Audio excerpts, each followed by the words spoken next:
Week right here on the Valley today. It's about a missing Texas teen found 8 years later and alive. Rudy Farias was last seen in 2015 walking his dogs, and he was found at a church last Saturday. Police now say he had been hiding in plain sight at his childhood home.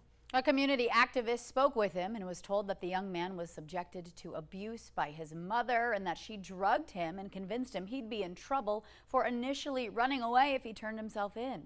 So far, no charges have been brought against his mother. Take a look at this incident that has neighbors fuming. A front porch gathering in Florida turned dangerous Tuesday night when someone from a white pickup truck stopped, threw a large firework directly at the home. You see it going off there.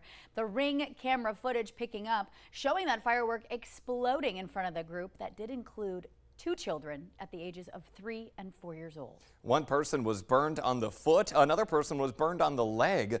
The children were scared. Thankfully, they were not hurt. No word, though, on if anyone is in custody in that case.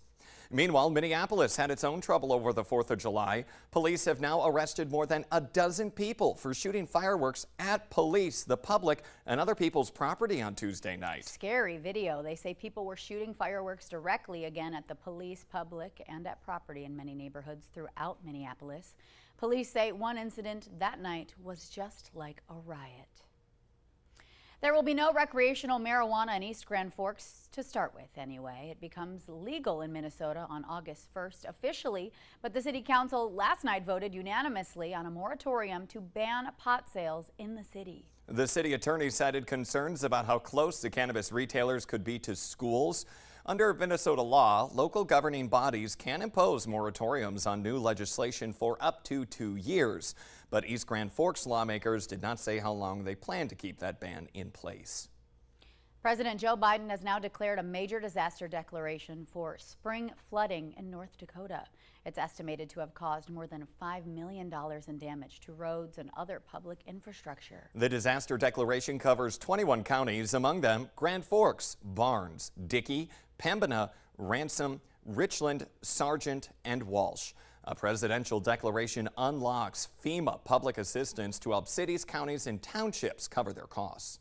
Time now for a look at our storm team forecast as we send things over to meteorologist Lisa Green. Good morning. Good morning. It's been a chilly start to our day today. It's July and we're talking about temperatures in the 40s in a lot of places this morning. Beautiful out there though. Look at this gorgeous sunrise we've got going on in Fargo. Here's a look at our low temperatures so far today. Some of us are already recovering from these lows.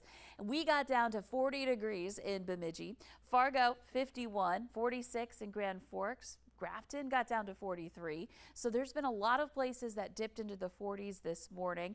Our current readings, not too far off of that. We're actually at our current low at 51 in Fargo. Bemidji, some recovery going on here. We're at 42 degrees there right now, but it's going to take a little bit to warm up. So you may be turning on the heater in your car this morning on the way to work. And checking out your radar and satellite map, it's pretty quiet. A lot of us have sunshine. There are some clouds drifting through eastern North Dakota, and radar detecting a little green here, indicating that there might be a sprinkle or two in some of these clouds. But overall, we are on the dry side for now. That'll be changing as we head into the next 24 plus hours. So here's a look at the day today.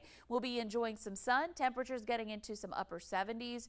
So a lot of us around 10 degrees warmer than yesterday in many cases. And again, just a nice pleasant day with wind out of the southwest into the teens with some gusts that top 20 miles per hour this afternoon. Now it's getting to that point again where we're looking at needing some rain the next few days. Well, we're looking at probably needing to water here today using that sprinkler throughout the valley. Tomorrow, some scattered rain and thunderstorms coming our way. So some of us may need those sprinklers, but there is that chance for getting a good dose. And then Saturday, back to some sunshine coming up here. So we'll need to do some watering again. Our severe risk in the coming days, we're talking about some non-severe storms. I mentioned that possibility in the Northern Valley for tonight and into the morning hours tomorrow, and then another system staying well south of us. Looking at our severe storm risk, I want to make sure I want to touch on this here for Friday. We do have that marginal risk coming up for tomorrow. That includes a good portion of the valley in green here, meaning low end, but still the possibility is there, and it might be when we've got plans for Friday afternoon and into the evening hours. So check back with us. We'll keep you updated. Okay, thank you, Lisa. Listen to this. After spending thousands of dollars and several hundred hours, the 2023 graduating class at UND finally received their printed degrees. But that milestone didn't turn out exactly as they expected. 700 diplomas were printed with the NDSU seal instead. Now, although the error occurred due to a mix-up at a third-party vendor, recent graduates say they weren't really surprised because this has happened before. The part that's leaving most students puzzled is how they received different versions on different platforms.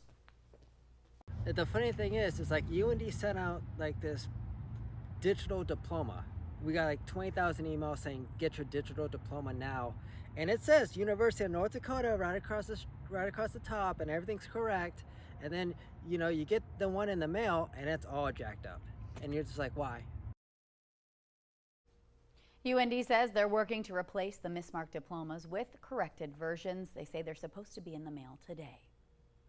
The Becker County Sheriff's Office says they need your help identifying the driver of a truck and trailer. This vehicle you see on screen was in the area of County Highway 5 and County Highway 4 near Cormorant on June 18th. Officials say the driver may be a witness to a deadly crash. Call the Sheriff's Office if you have any information. An Otter Tail County woman is accused of stabbing two sheriff's deputies as they were serving a warrant at her Underwood home over the weekend. The sheriff's office says Nancy Brimhall pulled a large knife on the deputies when they tried to arrest her, stabbing two of them and cutting herself. She was taken to the hospital before going to the Otter Tail County Jail. The deputies were treated at the hospital and then went back to work. Brimhall is now charged with assault and obstructing the legal process. A Moorhead man is pleading guilty to manslaughter in a 2019 crash that killed a Watertown, South Dakota woman. 20-year-old Gage Stevenson was driving on Highway 212 in Watertown when he intentionally crossed that center line in a suicide attempt and crashed head-on into a vehicle driven by 43-year-old Don Meyer. Stevenson faces up to 10 years behind bars. We are getting a first look this morning at the aftermath of a massive farmstead fire in the Northern Valley. The Spokley farm in Neilsville went up in flames just before 6 Saturday night. The Polk County Sheriff's Office says no one was hurt, but there's still no word on the cause of that massive fire. Well, are you ready for a scavenger hunt? The Fargo Library's History Hunt is back, and it's giving people a chance to explore the history of some downtown landmark buildings. And exploring this morning is the Valley Today's Nishay Taylor. She joins us live with how you can get involved in the scavenger hunt. Good morning, Nishay. Good morning, Jordan and Ashlyn. That's right, we're actually at one of those landmarks, and this is Hotel Donaldson is where we are. Joining me is children's librarian Cindy. Thank you so much for joining me this morning. First thing, tell those folks out there, what is the History Hunt? Well, the History Hunt is an informational scavenger hunt that sends people to downtown Fargo here to 12 different locations to learn more about the history of the buildings and just kind of learn about the history of our community. Okay, so we're in Hotel Donaldson. Why Hotel Donaldson? Well, this is a really unique building. It's very old. It was built right after the Great Fargo Fire, completed in 1894, and it's got so many beautiful original pieces still, including this balcony where we're at. So it's the perfect spot for finding out more. Okay, talk about why it's so important to find out more about the history of Fargo, because like you said, this is an old building. We see the character here in the building. Talk about why it's so important. Well, I think it connects people, especially with our growing community. We have a lot of new people in the area, and as the town spreads, they tend to spend more time on the ends of town instead of in the heart of downtown. And it kind of creates a sense of place as you get to know the area and the history and find the commonalities, and then it also leads you to our downtown library where we have lots of resources that people can check out to learn more. Okay, quickly tell us, how people can participate and, what happens once they finish the map. Sure. Well, they participate by picking up a map at each of our locations or any of our Fargo Library locations and then using that to take them to the spots.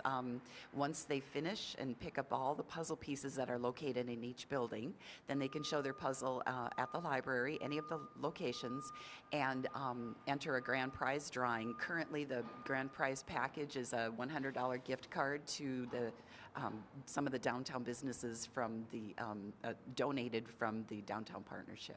Oh, that's awesome. Yeah, folks will definitely want to get in on that prize. That sounds good. All right. Thank you so much, Cindy. Sending it back to you guys in the studio. Nishay Taylor, Valley News Live. Okay, yeah, an interesting thing to do downtown, Nishay. Thank you. We have a traffic alert for some people driving on Highway 34 in Minnesota. Starting today, a detour could add as many as 20 miles to your drive. Crews are resurfacing the road between just east of Detroit Lakes to just west of Osage, and they're also doing some culvert work. Motorists should expect long delays and be prepared to encounter multiple crews and various closures in that work zone. Overall construction is expected to wrap up by mid-October. A Wisconsin rancher has a police officer to thank for saving some cows from a barn fire. This body cam video shows a Sturgeon Bay officer arriving at the scene of the fire and then running into that barn. He released one cow, then removed a chain from an enclosure to free 2 others. Wow, scary video this morning. Yeah, you see those cows running about right there. The Today Show and CBS Mornings are just about to start, but the Valley Today rolls on. Take care, everybody.